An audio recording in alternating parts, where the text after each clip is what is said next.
Kumusta naman? Ito, nagsasalating hanggang ngayon. Tapos, Kailangan. okay naman ako.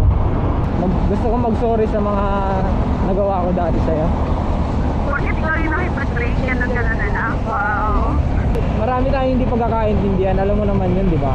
Di ba nung galit ako mas galit ka? Mas galit din ako. Ngayon ka lang ulit nagpakita sa akin. Eh, kakalipat mo na din naman dito eh. Kaya, alam mo na, di ko nga talaga in-expect na magbubukoy. Sa dami-dami pa naman ng riders. 6 na taon, no? Hindi tayo nagkita. Oo, matagal-tagal din. Kamusta naman si Tita? Okay lang naman sila. Okay na. Buti na okay. Nung nag-break tayo noon, siguro mga ilang months lang, nagka-girlfriend na rin ako. Tapos wala na. Best friend mo, no? Isa Ha? yung hindi ko pagsasalosan. Si best friend mo? Best friend? Oo. Hindi yun, yung isa. Ay, taray.